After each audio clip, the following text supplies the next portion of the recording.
All right, hello, my most amazing artists. We are back in school. I'm on my desk, so my camera is a little different. I forgot my setup doesn't really let me come as far up as my one at home.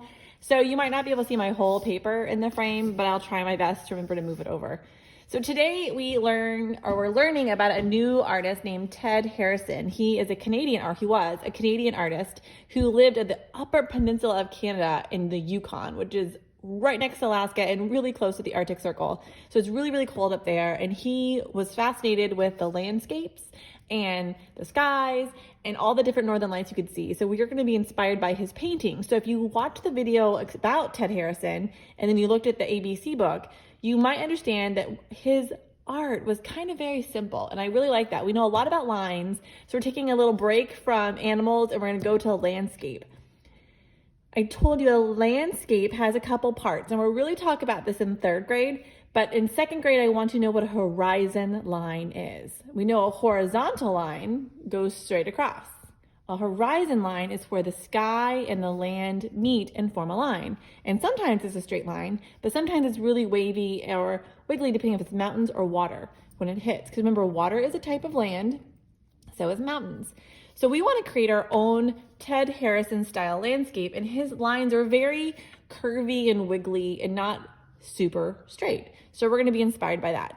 So the first decision you make as an artist is, do you want your landscape to go vertical or do you want it to go horizontal? It's up to you. Either one is, there's no right or wrong. The second thing you want to decide is how much sky and how much land you want. So you can put your horizon line anywhere up or down your paper. If you put your horizon line up here, you're gonna have more land. If you put it further down, you're gonna have more sky. I'm gonna put my horizon line just a little bit under center, and I made it kind of wavy, and you can make it more pointy if you want to be more like mountains. It's up to you. So then I'm gonna come around and I'm gonna add a few more waves and maybe come back this way and maybe do 4 or maybe 5 lines. That's really up to you. And it was really just that simple. I just made some really simple waves. Now we're gonna make our sky, and you can put your moon in here, or it could be a sun, but somewhere in your sky, let's make a circle, and that's for either your sun or your moon. Now you could put your circle right in the center, that's okay, or you can put it off to the side. I'm gonna put mine kind of off to the side because I think that's a little bit more interesting, and you can make your sun or your moon as big or as small as you want. And he liked to do kind of wavy lines going around his sun, kind of showing like those crazy lights. Almost mine looks like a fried egg, but that's okay. So I'm gonna go ahead and kind of mimic some of what I saw in his by adding some lines going for his sky.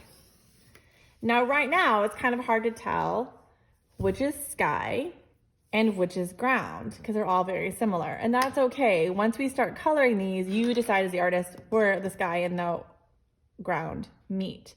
So what I want you to do is get out your oil pastel, and I want you to outline all your pencil lines in black oil pastel. If you can't find your oil pastels, that's okay. You can use black Sharpie, the thick one. But I want to try oil pastel because we want to do a resist for this picture. And Mrs. Cole just realized she doesn't have her oil pastel, so I'll be right back. Okay, I found my box of pastels and I dropped them, but it's okay. Because my oil pastels I was using during NTI time, they're all worn down, so I had to open a new box. So I like the idea of oil pastels because it's gonna give us a really solid, thick line to resist on our watercolors and really give it a section. So I would start either going top to bottom or bottom to top when you're making your lines.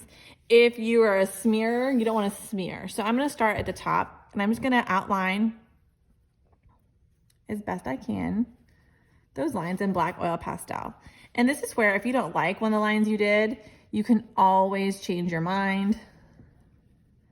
But you want a nice thick layer, and some of mine isn't going over my pencil line, okay? And that's okay. Remember, crumbs, just leave them, we'll scoot them off later.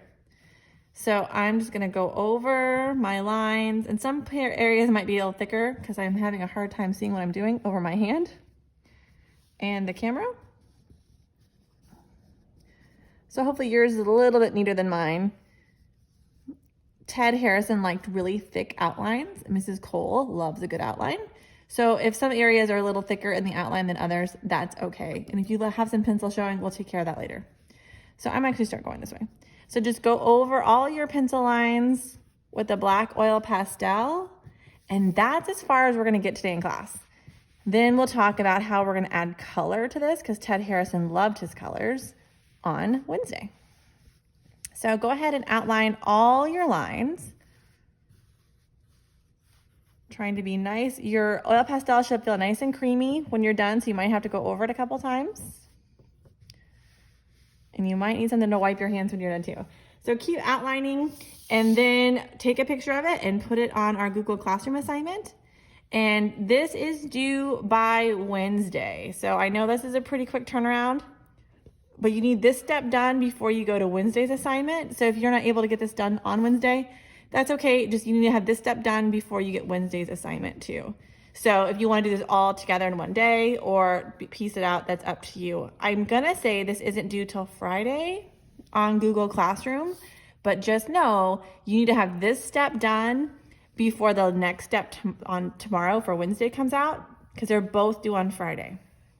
Because your class is usually pretty good with stuff like this. So this is a project we can probably knock out this week.